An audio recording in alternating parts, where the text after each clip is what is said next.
Okay, अस्सलाम वालेकुम students. HRM के का लास्ट लेक्चर जो है उसको रिवाइज करते हैं, और जहाँ से हमने अपने लेक्चर को जो है ड्रॉप किया था उसको हम जो है उसके अकॉर्डिंगली बात करते हैं पहले।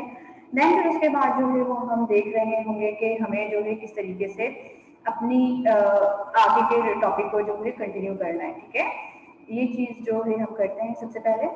नाउ लास्ट टाइम हम डिस्कस कर रहे थे अपनी क्लास में जॉब एनालिसिस। जॉब एनालिसिस को हम डिस्कस करते हुए जो है हम बात कर रहे थे कि जॉब को हम किस तरह एनालाइज करेंगे, कौन सी जॉब हमारे लिए ज़्यादा ज़रूरी है और किस तरीके से ज़रूरी है। थोड़ी सी आप लोगों की माइंड को जो है रिफ्रेश करवाते हैं, और माइंड को रिफ्रेश करवाते हुए देखते हैं कि हमारा जो है लर्निंग आउटकम लास्ट टाइम का जो है जस्ट जॉब एनालिसिस था। हमने बहुत जरूरी जो है बात की थी कि जॉब एनालिसिस हम किसको कह रहे हैं, जॉब डिस्क्रिप्शन हम किसको कह रहे हैं, जॉब स्पेसिफिकेशन हम किसको कह रहे हैं। जॉब डिस्क्रिप्शन, जॉब स्पेसिफिकेशन हमारे पास जॉब एनालिसिस का पार्ट था। डिस्क्रिप्शन में हम ड्यूटीज रिस्पॉन्सिबिलिटीज की बात कर रहे थे कि जो स्पेसिफिक जॉब है वो किस टाइप की ड्यूटी जो है वो कंटिन्यू करेगी, वो उस जॉब के लिए जो है वो कौन सी ड्यूटीज जो है वो जरूरी है। हमने इस चीज के ऊपर बात की थी। फिर हमने इस चीज के ऊपर बात की थी कि भाई जिम्मेदारियां एक अगर जो है कंप्यूटर सॉफ्टवेयर इंजीनियर है और उसकी जॉब जो है वो गेम प्रोग्राम करने की है, तो गेम प्रोग्राम करने के लिए उसको कौन सी लैंग्वेज का आना बहुत ज्यादा जरूरी है। वो इन चीजों के ऊपर जो है बात की गई थी कि वो किस तरीके से जो है इसके ऊपर काम करेंगे। और जो है फिर उसके बाद हम जॉब स्पेसिफिकेशन की तरफ आए तो हमने कहा था ह्यूमन रिक्वायरमेंट्स क्या होंगी। इट मीन्स ऑफ दैट अगर हम जॉब डिस्क्रिप्शन की बात करें तो job description equal to hard skills. Okay, job specifications की बात करें तो job specification equal to soft skills. इन दोनों को हम क्या कर सकते हैं, इस तरीके से अपने माइंड में अंडरस्टैंड कर सकते हैं कि job description and job specification जो है hard skill and soft skill पे लाकर हमने इसको समराइज कर दिया। इन दोनों वर्ड्स को हमने जो है यहाँ पर समराइज कर दिया। देन फिर हमने वहाँ पर बात की थी कि भाई हम इन्फॉर्मेशन कलेक्ट करने के लिए जो हम कौन कौन से इन्फॉर्मेशन कलेक्ट करेंगे, वर्क एक्टिविटी क्या होगी, परफॉर्मेंस स्टैंडर्ड्स क्या होंगे, किस तरीके से जो है वो जॉब हो रही होगी, जॉब एनालिसिस की जो इन्फॉर्मेशन है वो कहाँ कहाँ इस्तेमाल होंगी। पहले हमने बात करी कि किस तरीके से हम कर रहे हैं, फिर हम बात कर रहे हैं कि कहाँ कहाँ जो है वो इस्तेमाल हो रही है। रिक्रूटिंग एंड सिलेक्शन की बात करें, हम कंपनसेशन की बात करें, परफॉर्मेंस अप्रेजल की बात करें, यहाँ पर हमारे पास जो है हमारी इन्फॉर्मेशन इस्तेमाल हो रही थी। ये जो job analysis and job description और स्पेसिफिकेशन जब हमने की तो देन ये इसका जो पिक्टोरियल डायग्राम है, ये पिक्टोरियल में हमने ये चीजें अंडरस्टैंड की थी। Recruiting section, performance appraisal, job evaluation and training requirements, ये तमाम का हमारा लास्ट लेक्चर है, लास्ट क्लास का लेक्चर है। और हम जब जॉब एनालिसिस करने की तरफ जा रहे हैं तो हम मोस्ट प्रोबेबली जो है 6 to 7 अपने स्टेप्स जो है वो फॉलो ऑन कर रहे हैं। देन जॉब एनालिसिस इन्फॉर्मेशन में जब हम जा रहे हैं तो हम यहाँ पर ये बात कर रहे हैं कि जॉब एनालिसिस जो है हम किस तरीके से कर सकते हैं, या जॉब एनालिसिस के लिए जो हम इन्फॉर्मेशन कलेक्ट कर रहे हैं वो इन्फॉर्मेशन कलेक्ट करने के लिए हमारे पास कौन कौन से सोर्सेज मौजूद हैं। वी आर हियर इंटरव्यूज, जो भी आपके पास स्पेशलिस्ट पर्सन है, क्या आप उसका इंटरव्यू करने के लिए जा रहे हैं, या फिर आप क्या कर रहे हैं कि क्वेश्चन जो है वो डेवलप कर रहे हो। क्वेश्चन डेवलप करने के बाद जो है वो आप रिलेटेड पर्सन को जो है वो क्वेश्चन डिस्ट्रीब्यूट कर रहे हैं। दैन फिर हम बात कर रहे हैं ऑब्जर्वेशन, किस तरीके की ऑब्जर्वेशन जो है वो ऑब्जर्व कर रहे हैं हम, और ये देखेंगे किस तरह की जो है इंफॉर्मेशन रिक्वायर्ड है, और फाइनली हम डायरीज एंड लॉग्स जो है उसको मैनेज कर रहे थे। तमाम की तमाम चीजें जो है वो हम बहुत डिटेल में अपने लास्ट लेक्चर को देख चुके थे कि इंफॉर्मेशन के सोर्सेज कौन कौन से होंगे। इंडिविजुअल एम्प्लॉय से बात कर रहे हैं हम, ग्रुप ऑफ एम्प्लॉय से बात कर रहे हैं, आप सुपरवाइजर की तरफ जा रहे हैं, इसके एडवांटेजेस एंड डिसएडवांटेजेस क्या है। देन फिर हम क्वेश्चनियर की तरफ जा रहे हैं तो क्वेश्चनियर क्या इजीली अंडरस्टैंडेबल है, स्ट्रक्चर्ड आप चेकलिस्ट की तरफ जा रहे हो, या ओपन एंडेड क्वेश्चन को जो है आप बात कर रहे हो, उसके एडवांटेजेस एंड डिसएडवांटेजेस जो है वो कौन कौन से होंगे। फिर हम ऑब्जर्वेशन की बात कर रहे थे कि हम ऑब्जर्व करने की तरफ जा रहे हैं, तो हमने इसमें बहुत मजे की चीज है वो डिस्कस की थी लास्ट टाइम, बहुत इंटरेस्टिंग वे में हमने डिस्कस किया था कि बाइसनेस एंड अनबाइसनेस के एक ह्यूमन फेनोमेना जब एंटर हो जाता है, ह्यूमन मेंटालिटी जब एंटर हो जाती है किसी भी चीज में, तो बाइसनेस एंड अनबाइसनेस की तरफ चली जाती है। इन्फॉर्मेशन पार्टिसिपेंट डायरीज या लॉग की बात कर रहे हैं, तो जो पार्टिसिपेंट है वो एक्चुअली क्या कर रहा है, अपने पास अपने इंफॉर्मेशन को डायरीज मैनेज कर रहा है, वो अपने पास में क्रोनोलॉजिकल वे में लिख रहा है कि पहले कौन सी जो है होती थी एंड फिर उसके बाद कौन सी जॉब जो है वो यहाँ पर की गई है। Now quantitative job analysis techniques को जो हमने डिस्कस किया था, तो वहाँ पर हमने जो है जाहिर सी बात है जब आप क्वेश्चन की तरफ जा रहे हैं तो पोजीशन एनालिसिस की तरफ आ रही है, जब आप बिहेवियर की तरफ जा रहे हैं तो यहाँ पर आपके क्वांटिटेटिव की बात कर रहे थे। ये तमाम चीजें जो है वो हम लास्ट क्लास में जब जो है डिस्कस कर चुके हैं। आज जो हमने डिस्कस करनी थी वो चीज़ ये डिस्कस करनी थी कि हम अब जॉब स्पेसिफिकेशंस की तरफ जा रहे हैं, writing the job specification. Job descriptions को जब हमने डिस्कस किया था तो जॉब डिस्क्रिप्शंस में हमने देखा था कि हम सिर्फ टेक्निक्स की बात कर रहे हैं। नाउ जॉब स्पेसिफिकेशन क्या थी? Soft skills. हम जो स्पेसिफिकेशन में एक्सपीरियंसेस की बात कर रहे हैं, हम यहाँ पर स्किल्स की बात कर रहे हैं, हम यहाँ पर एम्प्लॉय नेचर की बात कर रहे हैं कि उसका टेम्परामेंट क्या है, वो टेम्परामेंट जो किस तरीके से इस्तेमाल हो सकता है, हम उन चीज़ों की जो है ना, उन चीज़ों को लेते हुए जो है वो हम बात कर रहे हैं। जी sir.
Sorry for disturbance students. Human rights जो है हम बात कर रहे हैं अपनी सॉफ्ट स्किल्स के ऊपर कि आपके पास जो है आप अपनी अब लोगों को, आप अपने एम्प्लॉय को जो है वो अंडरस्टैंड करने के लिए जा रहे हैं कि what human trades and experiences are required to do this job for well conditions. Now job specifications जो है आप for train versus untrained persons, यहाँ पर ये बात हो रही है कि आप जॉब स्पेसिफिकेशंस को किस तरीके से अंडरस्टैंड करेंगे, वो कौन से मेथड्स हैं, वो कौन से टाइप्स हैं, वो कौन से प्रोसेस हैं जिसकी तरह से आप क्या कर रहे हैं, अपनी जॉब स्पेसिफिकेशन को जो है वो अंडरस्टैंड करने की कोशिश कर रहे हैं। सबसे पहले क्या करते हैं हम? On training. जब आप एक एम्प्लॉय आपके पास जॉब पर है, एक एम्प्लॉय आपके पास ट्रेनिंग पर है, तो आप उस एम्प्लॉय को जो है वहाँ पर खड़े होकर अंडरस्टैंड कर रहे हैं कि किस तरह की जॉब की स्पेसिफिकेशंस की रिक्वायरमेंट्स हैं, और देन फिर आप क्या कर रहे हैं वहाँ पर अपने लॉग बुक में या आप अपने पास जो है वो मैनेज कर रहे हैं चीज़ों को। It means of that job specifications for train versus untrained personnels. Train और अनट्रेन्ड पर्सनल्स के लिए कौन सी स्पेसिफिकेशंस का होना जरूरी है। लेट्स सपोज दैट एक रिसेप्शनर है, एक पब्लिक डीलर है, एक CSR, एक बैंक का आपके पास कस्टमर सर्विस रिलेशनशिप का ऑफिसर है, उसके अंदर एट दैट टाइम जब वो जॉब कर रहा है तो उस टाइम उसके अंदर कौन सी जो है स्किल्स का होना जरूरी है, कौन सी ट्रेड्स का होना जरूरी है, कौन से एक्सपीरियंसेस जो है वो रिक्वायर्ड कर रहा है CSR, आप क्या कर रहे हैं उसको ऑब्जर्व करने की कोशिश कर रहे हैं। ठीक है, job specifications for train versus untrained personnels at that time आप जो है वो क्या कर रहे हैं, ऑब्जर्व कर रहे हैं। देन आपके पास मेथड है आपका third, job specification based on judgement. जो आपके पास एक्सपर्ट्स पीपल्स हैं, जिनकी एक्सपर्टीज है, वो एक्चुअली जो है अपनी थाउट के बिहाफ पर, अपनी ऑब्जर्वेशन के बिहाफ पर, अपनी जजमेंट के बिहाफ पर ये बात कर रहे हैं कि इस जॉब के लिए ये तमाम की तमाम क्वालिटीज का होना बहुत ज़्यादा जरूरी है। लेट्स सपोज दैट मैं आपकी बात करती हूँ, बैंक कैशियर की बात कर रही हूँ। बैंक कैशियर आपके पास एक जॉब है, बैंक कैशियर की जॉब के लिए अब आप जजमेंटल होकर सोच रहे हैं। लेट्स सपोज मैं जो है अनस से ये क्वेश्चन करूँगी, एक कैशियर के लिए कौन कौन से स्किल्स का होना जरूरी है। देन जो अनस है वो आपको मुझे बता रहे होंगे उसकी जो है अकाउंटेंसी अच्छी होनी चाहिए, उसकी काउंटिंग अच्छी होनी चाहिए, कितनी स्पीड में जो है वो नोट को काउंट कर सकता है, उसकी understanding about the amount and numerical figures जो है वो बहुत अच्छी होनी चाहिए। या आपने क्या करा, जस्ट एक जजमेंट करके उस जजमेंट की बेस के ऊपर जो है उसकी स्पेसिफिकेशंस जो हैं वो फाइंड आउट कर ली। That is called the judgemental based job specifications. फिर हम बात कर रहे होते हैं on the statistical analysis. Statistical analysis means that आप कंप्लीटली उसको क्या करें, इन डेप्थ स्टडी करें कि एक्चुअली ये जॉब मौजूद है, कैशियर की ये जॉब मौजूद है, कैशियर के जॉब के अंदर सिर्फ जॉब की काउंटिंग, मनी की काउंटिंग, न्यूमेरिकल फिगर्स की अंडरस्टैंडिंग और जो है फाइनेंशियल नो हाउ होना जरूरी नहीं है। एक्चुअली जो है उसकी पब्लिक डीलिंग भी समहाउ अच्छी होनी चाहिए। उसकी जो है डिसीजन मेकिंग में क्विक डिसीजन मेकिंग कि अगर आपके पास लेट्स सपोज दैट कि आप कैश जब कलेक्ट कर रहे हैं तो उसके अंदर एक जो नोट अगर फेक निकल के आ रहा है तो उसकी ये अंडरस्टैंडिंग भी बहुत अच्छी होनी चाहिए कि क्विकली वो क्या कर सके, उस फेक नोट को जो है, वो फेक करेंसी को जो है वो फाइंड आउट कर सके। It means of that in depth study करके आप क्या कर रहे हो, वहां पर अंडरस्टैंड करने की कोशिश कर रहे हो कि कौन सी जो है जॉब स्पेसिफिकेशंस नीड करती हैं इस स्पेसिफिक रिक्वायरमेंट के लिए या इस रिस्पेक्टिव जॉब्स के लिए। ओके, जॉब स्पेसिफिकेशन मालूम करने के 3 तरीके, on training, on judgement and on statistical analysis. Hope कि यहाँ पर ये आपके पास अंडरस्टैंडिंग पर है स्टूडेंट्स। कोई क्वेश्चन है तो क्विकली जो है वो मुझसे आप लोग पूछ लें, चैट बॉक्स में आप डाल सकते हैं और आप जो कंटिन्यू जो है वो पूछ भी सकते हैं मुझसे डायरेक्टली।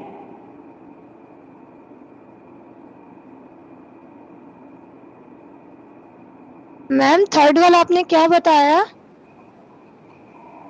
थर्ड वन जो है स्टैटिस्टिकल एनालिसिस बताया। तो मैंने statistical analysis means of that in depth study कर रहे हैं आप एक जॉब के लिए, मतलब फैक्ट्स एंड फिगर्स कलेक्ट कर रहे हो। फैक्ट्स एंड फिगर्स कलेक्ट करके जो है आप उसको फाइंड आउट करने की कोशिश कर रहे हो कि इस जॉब के अंदर कौन कौन सी जो है स्किल्स एंड रिक्वायरमेंट्स की जरूरत है। क्योंकि जजमेंट में समटाइम ये होता है हम किसी एक एरिया को जो है ओवरलैप कर जाएं या एक एरिया को जो है हम फॉरवर्ड कर जाएं, अवॉइड कर जाएं, ओमिट कर जाएं, तो वहां पर क्या है आपके पास डिस्क्रिप्शन ज्यादा बेहतर है कि आप इसको क्या करें, completely through out the study करें। नाउ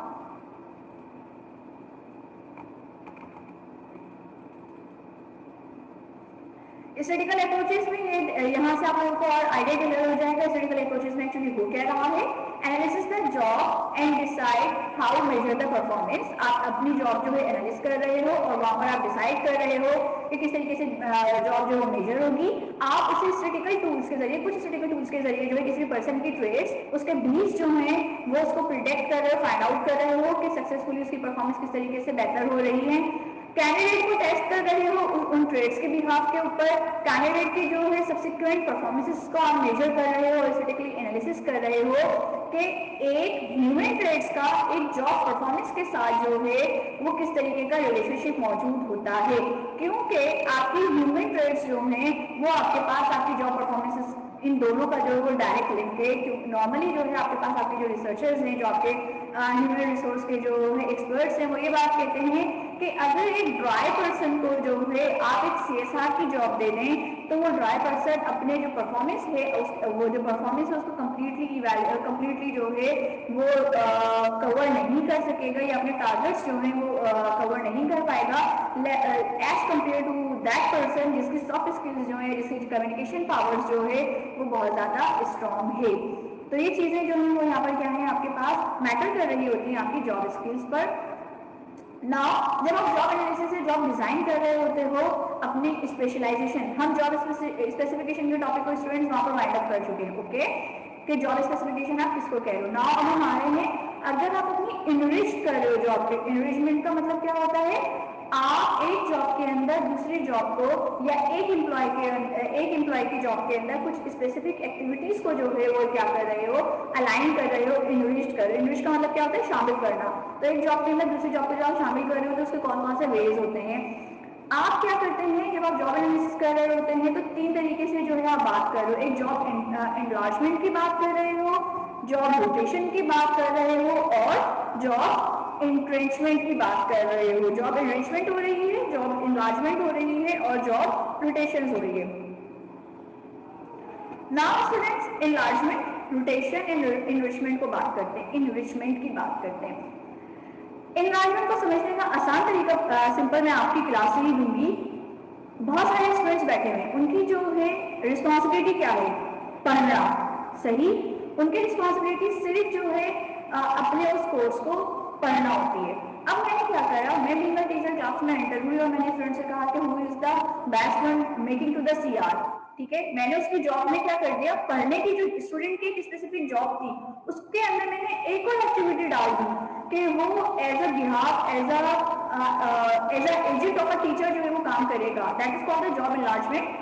एक पर्सन से मैं डिफरेंट वर्क लेना शुरू कर दूं, मतलब एक बंदा अकाउंटेंट है, मैं उस अकाउंटेंट को समटाइम जो है मार्केटिंग के लिए भी यूज करूं, मैं उसी अकाउंटेंट को जो है समटाइम जो है एक ह्यूमन रिसोर्स मैनेजर के तौर पर इस्तेमाल करूं, और मैं उसी पर्सन को जो है as a CSR customer relation के लिए भी जो है वो इस्तेमाल करूं। तो एक पर्सन को आप क्या करें, एक एम्प्लॉयमेंट की जो जॉब है, एक एम्प्लॉयर की जो जॉब है, उस एम्प्लॉयर की जॉब को उसके अंदर डिफरेंट एक्टिविटीज जब मैं डालना शुरू कर दूं, that is called the job enlargement. अगर आप अपनी सराउंडिंग में देखेंगे तो हमारी यहाँ जो नॉर्मली कंपनीज का एक फेनोमेना है, कंपनीज की जो एक मेंटेलिटी है, वो मेंटेलिटी जो है वो जो जॉब इनलार्जमेंट की तरफ जाती है, वो आपसे जो है वो आपको एज ए किसी एक स्पेसिफिक जॉब के ऊपर उन्होंने जो है आपका क्या करा, अपॉइंटमेंट किया। लेट्स सपोज दैट कि एज ए रिसेप्शनर आपका जो अपॉइंटमेंट किया, उस एज ए रिसेप्शनर को उन्होंने कहा कि आप डेटा मैनेजर भी हैं, मतलब डेटा बेस जो है वो मैनेज भी करेंगी, तो आपने उसकी जॉब के अंदर एक नई एक्टिविटी जो है वो डाल दी।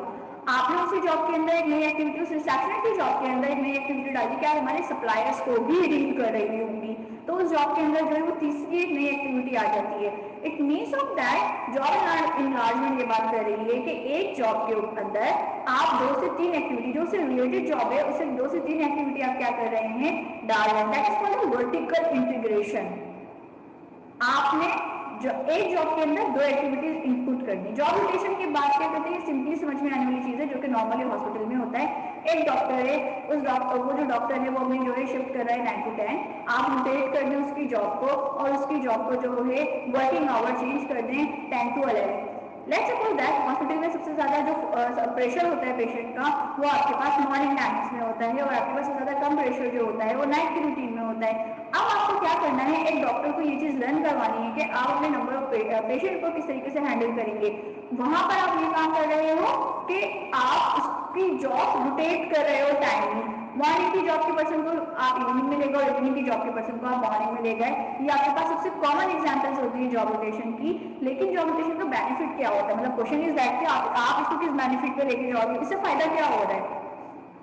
तो इससे जो है सबसे ज्यादा जो फायदा होता है वो सबसे ज्यादा फायदा ये होता है कि वहां पर आप क्या कर रहे हो, डिफरेंट तरीके कार सीख रहे हो। एक एम्प्लॉय जो है वो अंडरस्टैंड कर रहा है कि हर तरीके की अपनी जो है वो रिस्पॉन्सिबिलिटीज को। अब इन्वेस्टमेंट की बात करते हैं। इनलार्जमेंट समझ में आ गया, इनलार्जमेंट मतलब क्या हो रहा है, आपके पास कुछ एक्टिविटीज उसको दे रहे हो। इन्वेस्टमेंट की सिंपल मतलब ये होता है आपको जो है, लेट्स सपोज दैट एक मैनुअल जो है ना, आपके पास इनवॉइस लिखने वाला पर्सन मौजूद था, और एक पर्सन जो था वो आपके पास जो था कंप्यूटर बेस्ड जो है वो लिखने वाला पर्सन मौजूद था। अब आपने क्या करा, इन दोनों जॉब्स को ऐड करके सिर्फ एक उसका नाम दे दिया, एक जो है जॉब डिस्क्रिप्शन का नाम दे दिया, या उसको एक जॉब टाइटल दे दिया, तो that is called the job enrichment. Job enrichment में हम क्या कर रहे हैं, दो जॉब्स को एक में ऐड कर रहे हैं, और एक में ऐड करके उसको एक जॉब का नाम दे रहे हैं। लेट्स सपोज दैट HR और मार्केटिंग की जॉब को क्या करें, आप ऐड करें, मतलब आपकी ऑर्गेनाइजेशन में इतना ज्यादा जो है वो इतना ज्यादा प्रेशर नहीं है इन दोनों कामों का, आप एक पर्सन से आराम से वो काम ले सकते हैं। आप क्या करें, इन दोनों जॉब्स को HR एंड मार्केटिंग को ऐड करें, और उसको जो है एज ए मैनेजर का नाम दे दें, एज एडमिनिस्ट्रेटिव मैनेजर का नाम दे दें आप उसको, ठीक है। तो that is called the job enrichment. Got it the idea. Question करने के लिए 30 सेकंड्स आप लोगों के पास मौजूद हैं।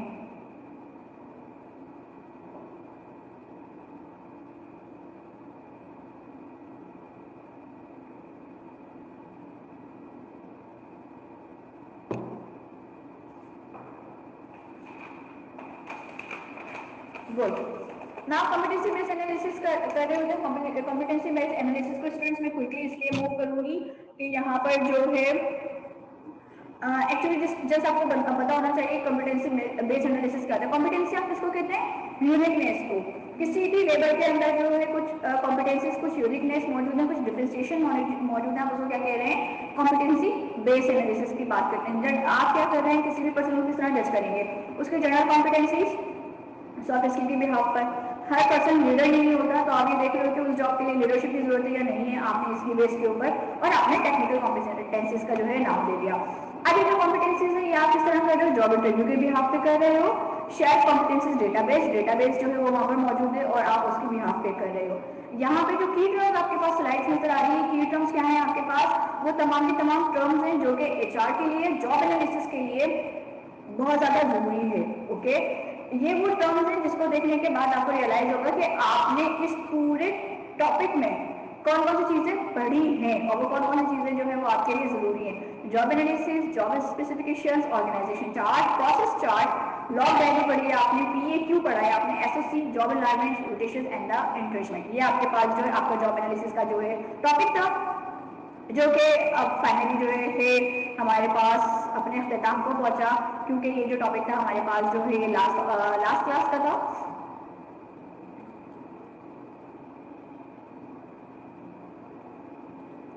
अब हम बात करते हैं रिक्रूटिंग की। ओके, नाउ स्टूडेंट्स, हम अब अपने जो है चैप्टर नंबर 7 की तरफ जा रहे हैं, almost chapter number 7, chapter number 9 recruiting की।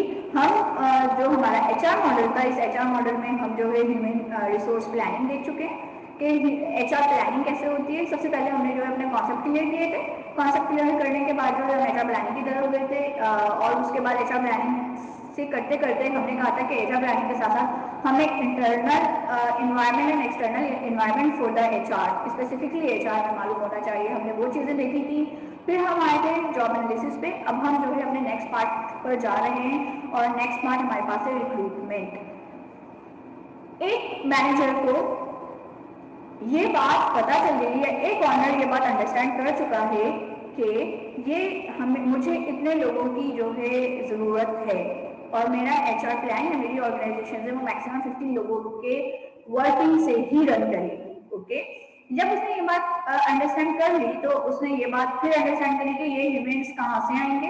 फिर हमने जो है इंटरनल एक्सटर्नल एनालिसिस किया। अब जब हम इंटरनल एंड एक्सटर्नल एनालिसिस की तरफ चले गए तो अब जो उसने कहा कि जो मैं 50% मुझे जरूरत है वो एक्चुअली किन किन सीट्स के लिए चाहिए। अब वहां पर उसने क्या करा, जॉब एनालिसिस की टेक्निक्स यूज करी। अब जॉब एनालिसिस हो गई, अब स्टार्ट हो रहा है आपके पास आपका रिक्रूटिंग प्रोसेस। रिक्रूटमेंट स्टार्ट कहाँ से होता है, रिक्रूटमेंट स्टार्ट होता है आपके पास आपकी एडवर्टाइजमेंट से। आप क्या कर रहे हो, आपने जो फाइंड आउट की है अपने पास अपनी प्लेसेस, उन प्लेसेस को जो है जो नीड आपने फाइंड आउट करी है, जो एम्प्लॉयमेंट की प्लानिंग्स करी है, अब आप क्या कर रहे हैं, पोटेंशियल कैंडिडेट्स को फाइंड आउट करने की कोशिश कर रहे हैं। जो पोटेंशियल कैंडिडेट आप फाइंड आउट करने की कोशिश कर रहे हैं, आप उसको नाम दे रहे हैं रिक्रूटमेंट का, कि आप कर रहे हैं recruiting. Once in the organisation identify human resource needs and employment planning, now he is able to find out the appropriate and the potential candidate via organizational vacancy। इसके वैकेंसीज के थ्रू वो क्या कर रहा है, अब रिक्रूटिंग का process start कर रहा है। अब यहाँ पे क्वेश्चन खड़े होते हैं, रिक्रूटिंग के प्रोसेस के लिए कौन कौन सी चीजें जरूरी है। जब आप अपना एड दे रहे हो, सबसे पहले आपको ये पता होना चाहिए कि आप एड किस दिन किस सोर्स के तौर पे दोगे, कौन सा इलेक्ट्रॉनिक मीडिया यूज करोगे या आप प्रिंट मीडिया यूज करोगे, और जो आप जॉब दे रहे हो उस जॉब के लिए जो है वो कौन कौन से तरीके का जो है वो ज्यादा बेहतर है जिसपे जो है ना आप क्या कर रहे हो, अपनी जो है जॉब्स को दे रहे हो। That is called the recruiting process. Recruiting जब आप बात कर रहे हो तो आप अपनी एक टीम बनाने की कोशिश कर रहे हो और आप वो इंफॉर्मेशन अपने जो है अपने एड में दे रहे हो जिसकी स्पेसिफिकेशन आप निकाल चुके हैं, जिसकी जॉब डिस्क्रिप्शंस जो है वो आप निकाल चुके हैं, और आपके पास कौन सा पर्सन जो है या कौन सा एम्प्लॉय जो है या कौन सा कैंडिडेट जो है वो एक्चुअली आपको क्या करेगा, अप्लाई करेगा। To provide the information that will attract a significant pool of qualified candidates, significant pool of qualified candidates and discourage unqualified ones from applying. Recruiting का प्रोसेस आपको इंफॉर्मेशन दे रहा है कि आप जो क्वालिफाइड कैंडिडेट्स है आप उसकी जो है उसको फाइंड आउट करें, और जो अनक्वालिफाइड कैंडिडेट है जिसकी जो है मीट नहीं कर रही है आपके साथ, आप उसको क्या कर दें, अलग से कर दें, आप उसको अलग कर दें। आप स्क्रीनिंग कर रहे हैं अपनी सीवीज की। लेकिन आप ये रिक्रूटिंग किस तरह, क्या आपके पास सिर्फ एक ही तरीके का है कि आप अपनी जॉब एडवर्टाइजमेंट दें और देन फिर जो है आप उसको स्टार्ट करें? ये हमारे पास जो है क्वेश्चन मौजूद है कि क्या आपके पास सिर्फ एक तरीके का है?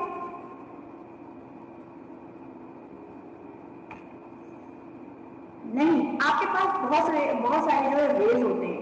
उन वेज पर जाने से पहले हम ये देखते हैं कि रिक्रूटिंग गोल्स जो हैं क्या वो ऑर्गेनाइजेशन को इफेक्ट करते हैं।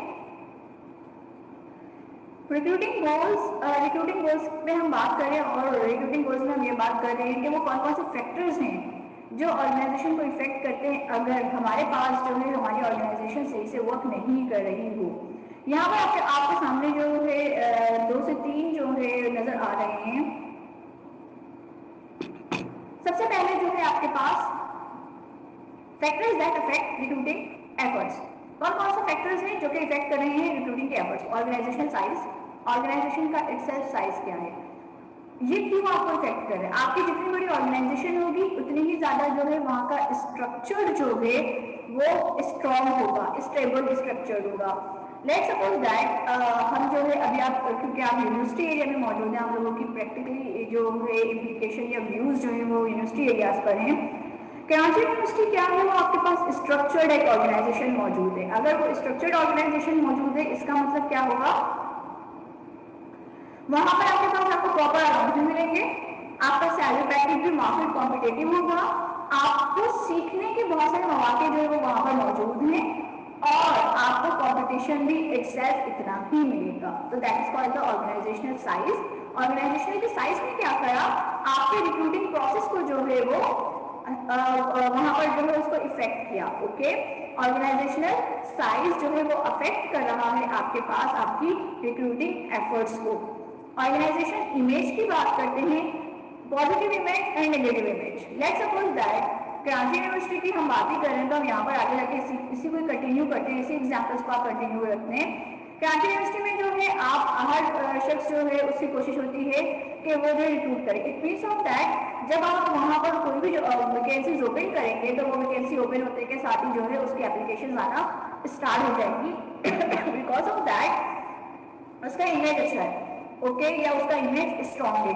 लेकिन एज कम्पेयर टू द, अगर हम किसी प्राइवेट इंस्टीट्यूट की, प्राइवेट सेक्टर के ऑर्गेनाइजेशंस की बात करें, तो वहाँ पर जो है इमेज की वजह से जो है शायद लोग हेजिटेट हों कि वहाँ पर जाएं या ना जाएं।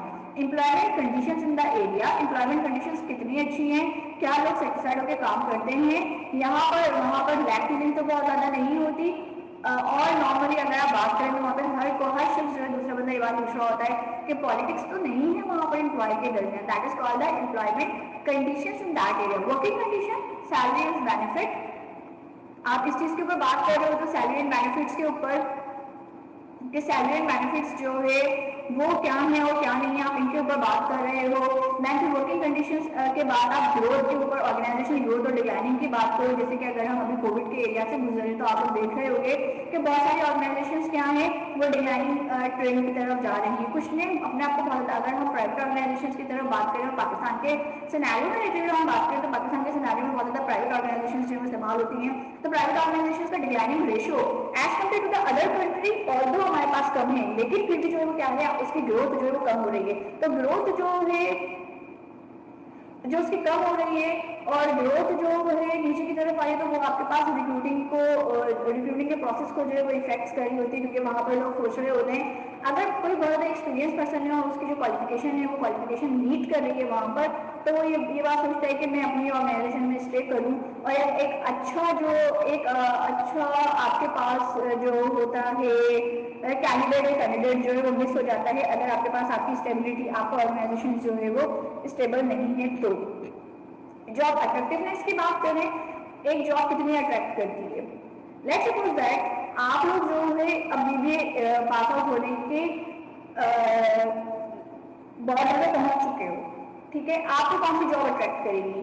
अगर आप अभी जब फ्रेशर की बात करें तो फ्रेशर क्या करेगा, उसको जो एक्सपीरियंसेस चाहिए, एक्सपीरियंसेस अगर उसको चाहिए तो वो हर तरीके की जॉब को जो है वो वेलकम करेगा, और हर तरीके की जॉब को वेलकम करने के बाद जो है वो किसी भी जो सैलरी पैकेज के ऊपर जो वो एग्री कर जाएगा, ओके।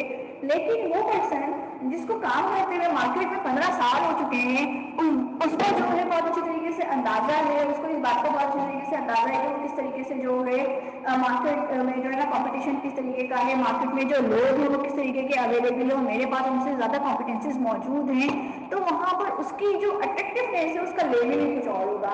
उसको समथिंग न्यू चाहिए होगा, उसको वो ये चाह रहा होगा कि उसकी लर्निंग कैपेसिटी, लर्निंग कैपेबिलिटीज जो है वो ज़्यादा हो। इंटरनल ऑर्गेनाइजेशन पॉलिसीज की आप यहाँ बात करोगे, ऑर्गेनाइजेशन के अंदर की पॉलिसी क्या है? ऑर्गेनाइजेशन के जो अंदर की पॉलिसी होगी वो ऑर्गेनाइजेशन के अंदर की पॉलिसी जो है वो डिसाइड कर रही होगी कि एक्चुअली जो है आपके पास आपका एम्प्लॉय रिटेंशन कितना ज़्यादा हो। एक बात हमेशा याद रखिएगा, ये जो रिक्रूटिंग होती है, रिक्रूटिंग के ऊपर भी बहुत ज़्यादा कॉस्ट जो है वो फ्लेक्सिबलाइज हो जाती है, बहुत ज़्यादा कॉस्ट जो है इसके ऊपर लग रही होती है। तो मोस्ट प्रोबेबली जो ऑर्गेनाइजेशन कोशिश करती है कि वो अपने पास साल में एक ही दफ़ा रिक्रूटिंग करें और इस तरीके से जो है वो अपनी रिक्रूटिंग को आगे मूव ऑन करें, वो ज़्यादा रिक्रूटिंग करने के लिए नहीं जाती। तो अब इंटरनल ऑर्गेनाइजेशन की पॉलिसीज क्या है, वो किस तरह की सैलरी पैकेज दे रही है, वो किस तरह का बेनिफिट दे रही है, वो अनाउंसेस किस तरीके का दे रही है, दैन फिर गवर्नमेंट का इन्फ्लुएंस होता है, जैसे कि डिस्क्रिमिनेशन लॉज की बात होती है, जिस तरीके से जो है वो हमारे पास जेंडर बाइसनेस की बात होती है, एंड फाइनली हम रिक्रूटिंग कॉस्ट की बात करते हैं। तो ये तमाम के तमाम वो फैक्टर्स हैं जो कि रिक्रूटिंग की एफर्ट्स को जो है वो अफेक्ट करते हैं, ओके, अफेक्ट करते हैं, इफेक्ट नहीं करते, अफेक्ट करते हैं कि ऑर्गेनाइजेशनल साइज जो वो किस तरीके से यहाँ organisational size, image, working conditions, employee conditions, organization growth, job attractiveness, internal organization policies, government influence and recruiting cost. Students, affect और effect में क्या फर्क है? शाज़मा जरा अपना शाज़मा मुझे आंसर करें आप, affects and effects में क्या फर्क है? फिर मैं आगे मूव कर रही हूँ।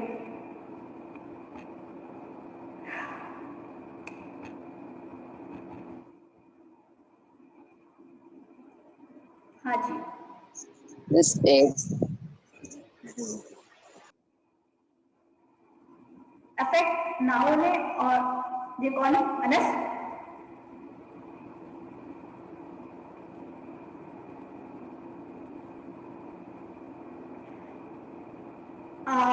अफेक्ट और इफेक्ट, ठीक है, मैंने अंडरस्टैंड कर लिया अनस। इफेक्ट जो है वो नाउन और अफेक्ट जो है वो वर्ब है, लेकिन ये इस्तेमाल कहाँ होता है? हम जब स्टडीज कर रहे होते हैं, हम अकेडमी में मौजूद हैं, अकेडमिक स्टडी कर रहे हैं, तो अकेडमिक स्टडीज में जो है इसको कहाँ बोल सकते हैं कि कहाँ पर जो है वो इस्तेमाल हो रहा है?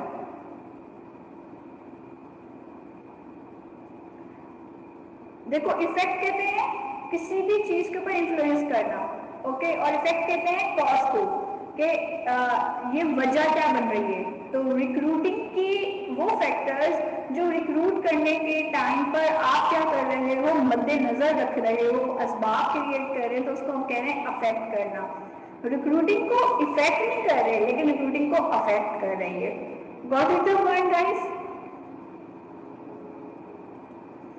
ना थोड़ा सा जो ग्लोबल पर्सपेक्टिव की बात करें स्टूडेंट्स, जो ग्लोबल पर्सपेक्टिव में मैंने यहाँ पर आपको स्लाइड ओपन करी है आज ग्लोबल पर्सपेक्टिव की, तो यहाँ पर जो है हम बात कर रहे हैं इंटरनेशनली।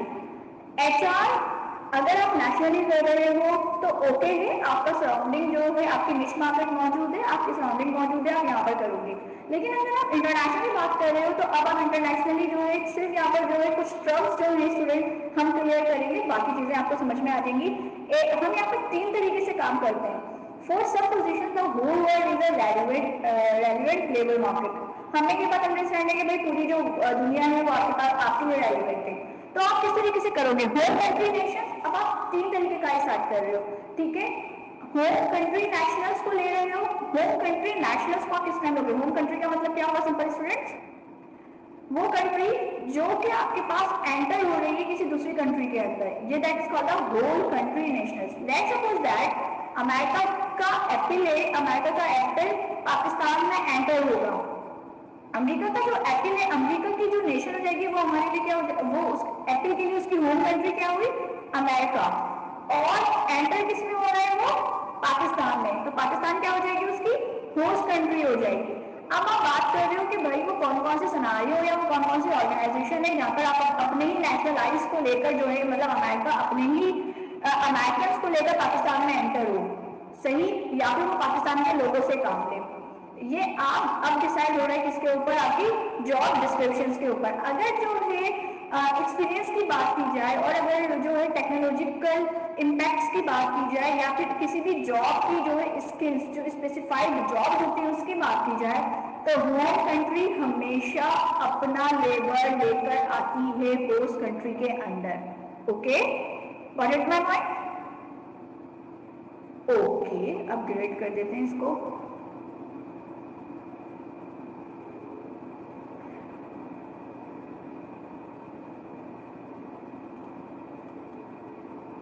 होम कंट्री बात कर रही है किस चीज की, कि आपके पास जो है यहाँ पर अमेरिका अपने लेबर को लेकर आएगा, लेकिन किस टाइम, उस टाइम जब आपके पास जो है स्टार्ट हो जाएगी, जब आपके पास टेक्नोलॉजी और एक्सपीरियंसेस की बात हो रही होगी, ठीक है।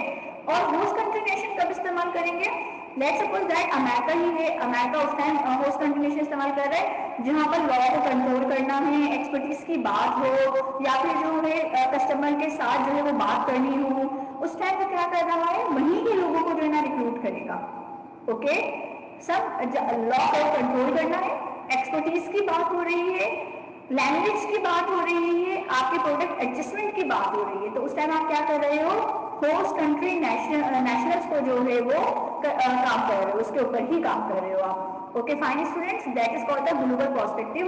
होम कंट्री नेशनल्स पे बात कर रहे हो या होस्ट कंट्री नेशनल्स पे बात कर रहे हो, ये दोनों चीजें। होम कंट्री नेशनल की बात करते हैं तो हम बात करते हैं HMC की, और होस्ट कंट्री नेशनल की बात करते हैं तो HSHCNs की बात करते हैं। देन फिर एक्सपर्टेरियाट की बात करते हैं कि थर्ड जो है आपके पास है, इट मीन्स ऑफ दैट कि आप क्या कर रहे हो, अपने एग्जीक्यूटिव कैडर, आप अपने सारे एम्प्लॉयज वो सब के सब जो है सिर्फ एक ही जगह से ले रहे हो, आप जो है इस बात का कोई डिफरेंशिएशन ही नहीं ले रहे कि आपको कहाँ से एम्प्लॉय चाहिए। That is called the perspective. Now recruiting sources की बात करते हैं, that is what exams question and it is very important for you guys.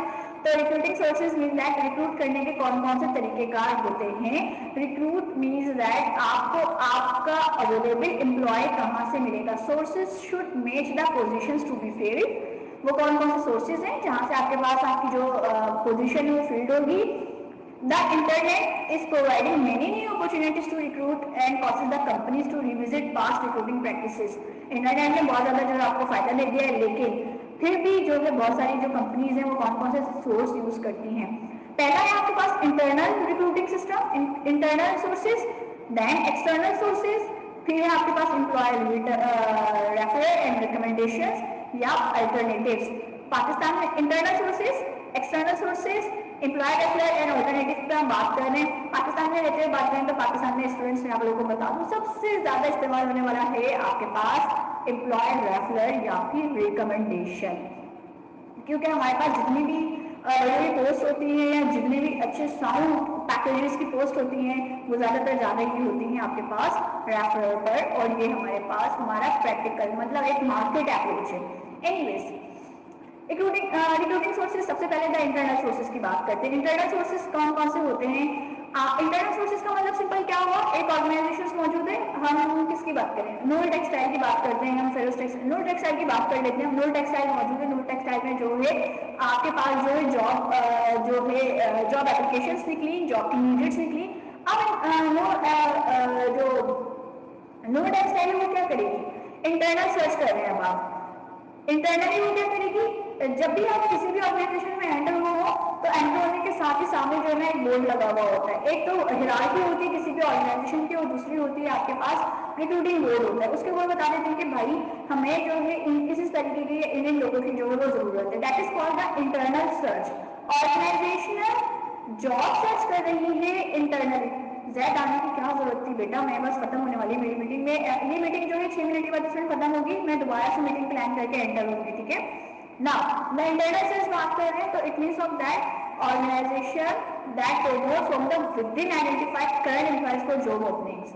Current employees का इस्तेमाल कर रहा है, उन्होंने क्या एक इन्फॉर्मेशन दे दी अपने टारगेट बिल्ड पर, टारगेट बोर्ड पर कि ये हमारे पास जो है इंडिविजुअल जॉब्स निकली हुई हैं, अगर आपकी नॉलेज में कोई पर्सन है तो आप उसको अप्लाई करवा दें, ठीक है। By having individual bid for jobs using their HR management system by utilising employer reference. Employee के लिए रेफरेंसेस इस्तेमाल कर रहे हैं आप, पहली चीज ये इंटरनल जॉब हो रहा है अभी।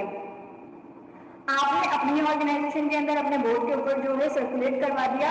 और दूसरी बात ये होती है एचआर मैनेजमेंट सिस्टम आप इस्तेमाल कर रहे हो, इट मींस ऑफ दैट आप नीचे से ऊपर लोगों को प्रमोट कर रहे हो। सुपरवाइजर की जॉब खाली थी, आपने जो नीचे का मैनेजर की जॉब खाली थी, जो नीचे सुपरवाइजर मौजूद था, आपने सुपरवाइजर को मैनेजर के ऊपर प्रमोट कर दिया। अब आपकी जो है उस मैनेजर की जॉब जो है वो क्या हो गई, फिल हो गई वहां पर। इट मीन्स ऑफ दैट अब वो जॉब जो है फिल हो गई तो नीचे से आपका मैनेजमेंट सिस्टम क्या कर रहा है, रन कर रहा है, और आप एक एम्प्लॉय को क्या कर रहे हो, उस सुपरवाइजर की प्लेस पे लेकर आ रहे हो। लेकिन नीचे जो ऑपरेशनल एम्प्लॉय मौजूद है उस ऑपरेशनल एम्प्लॉय के लिए जरूरत ही नहीं थी कि आप जो किसी भी तरह का जो है वो जॉब ऐड देते, किसी भी तरह की कोई जरूरत मौजूद नहीं थी वहां पर। तो सिंपली क्या हुआ कि आपने इंटरनल ही अपना पूरा जो मैनेजमेंट सिस्टम है उसको इस्तेमाल कर लिया बाय द प्रमोशन। ओके, या फिर किसी भी एम्प्लॉय से कहा कि अगर आपकी नॉलेज में ये पर्सन मौजूद है तो लेकर आए, एम्प्लॉय के रेफरेंसेस को यूज किया और इंडिविजुअल बिड फॉर जॉब्स या इंडिविजुअल्स को आप इस्तेमाल करें। That is called the internal search, कि आप इसको इंटरनल सर्च करो। कि इंटरनल सर्च के एडवांटेजेस होते हैं, ऑफ कोर्स दैट होते हैं। देखो, जिसको आप प्रमोट कर रहे हो ना, मतलब अगर प्रमोशन का एक सिनेरियो मौजूद है आपके ऑर्गेनाइजेशन के अंदर, तो वहां पर एक एम्प्लॉय जो है वो सेटिस्फाइड होता है, वो अपनी परफॉर्मेंस जो है वो बहुत अच्छी देना शुरू कर देता है। बोलता है कि भाई अगर ये मेरी परफॉर्मेंस अच्छी रहेगी तो समहाउ मैं जो है 1 साल के बाद, 2 साल के बाद, या फिर समहाउ 6 मंथ्स के बाद जो है मैं प्रमोट हो जाऊंगा, या फिर इस ऑर्गेनाइजेशन में प्रमोशन के चांसेस जो है वो मौजूद हैं। जरूरी नहीं है मैं एक ही जॉब के ऊपर, एक ही डेजिग्नेशन के ऊपर, एक ही जॉब डिस्क्रिप्शन के ऊपर 15 साल तक काम करूं और ना फिर उसके बाद मेरे हाथ में जो है कुछ भी ना आए, मेरे हाथ में जो कोई नई एक्सपर्टीज है, नए एक्सपीरियंसेस नहीं आए। इट्स मच बेटर दैट कि आप प्रमोट हो रहे हो, प्रमोट होकर आपके पास जो है एक नई अपॉर्चुनिटी आ रही है, तो हर एक एम्प्लॉय जो है क्या है आपके पास सेटिस्फाइड है। दैट अगर आप किसी एम्प्लॉय को यूज करते हो, एम्प्लॉय के रेफरेंसेस को यूज करते हो, तो जो दूसरा जो एग्जिस्टिंग एम्प्लॉय होता है, एग्जिस्टिंग एम्प्लॉय जो है उसको सेल्फ सेटिस्फेक्शन मिल रही है कि मैं जो है इस ऑर्गेनाइजेशन के अंदर जो है वो रखता हूँ, प्लेस रखता हूँ। दैट्स वाई मैनेजमेंट ने मुझे या फिर इस ऑर्गेनाइजेशन ने मुझे जो है वो पॉजिटिव रिस्पॉन्स किया। ओके, तो गुड पब्लिक रिलेशन कायम हो रहे हैं, बैंक मॉरल बिल्डिंग कायम हो रही है, एक एम्प्लॉय जो है इंकरेज हो रहा है और अपने दूसरे ग्रुप को जो है प्रोटेक्ट करने की कोशिश कर रहा है। एग्जिस्टिंग एम्प्लॉयज की ऑलरेडी अवेलेबल है इन्फॉर्मेशन, उसकी परफॉर्मेंसेस भी अवेलेबल है, तो इन्फॉर्मेशन अवेलेबल है, परफॉर्मेंसेस अवेलेबल है, तो इन समहाउ दैट आपके पास जो है वहां पर ये चीज हुई कि अगर गुड रेपुटेशन है तो गुड रेपुटेशन की वजह से आप उसके रेफर किए हुए बंदे को जो है वो लगा सकते हैं। सबसे इंपॉर्टेंट चीज कॉस्ट सेविंग, ना आपको ऐड देना पड़ रहा है, ना आप लोगों को जो है इंटरव्यू के लिए बुलाना पड़ रहा है, तो कॉस्ट सेविंग जो है वो हो रही है। इंटरनल कैंडिडेट की नॉलेज जो है वो ऑर्गेनाइजेशन के पास मौजूद है और अपॉर्चुनिटीज जो है वो मौजूद है। देन जो इंटरनल सर्च होता है उसका डिसएडवांटेज होता है, हो सकता है कि आपको जो है एक अच्छा कैंडिडेट मिल जाता, आपने उस इंटरनल सर्च की वजह से पॉसिबिलिटीज है कि आपको एक इंफीरियर कैंडिडेट मिल गया हो जिसके अंदर इतनी ज्यादा कॉम्पिटेंसीज ना हो सकता है कि वो मोरल प्रॉब्लम्स के साथ मौजूद हो।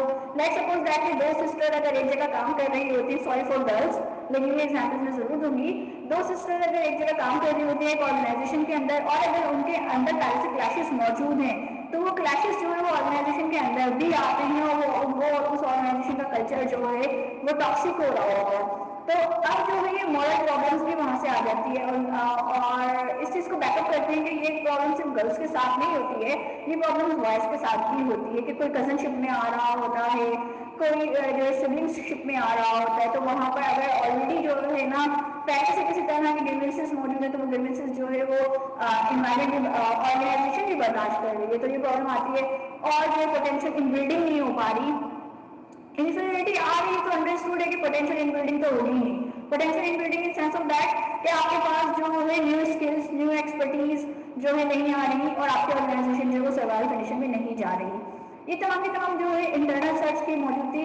सेकंड में स्टार्ट करूंगी जब मैं दोबारा रीज्वाइन कर रही होंगी तो मैं सेकंड रिक्रूटिंग सोर्सेज जो है वो इस्तेमाल करूंगी, रेफरल रिकमेंडेशंस। अगर कोई क्वेश्चन पूछना है तो you can ask to me, otherwise less than 1 minute के बाद मेरी जो मीटिंग है वो खत्म होने वाली है। Any question please? उफ,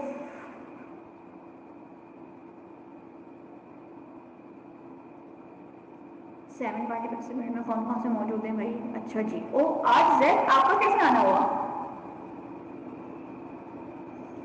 नाउ स्टूडेंट्स मैं एंड कर रही हूँ, देन मैं अगेन आती हूँ आपके पास। अरे हो जाओगे।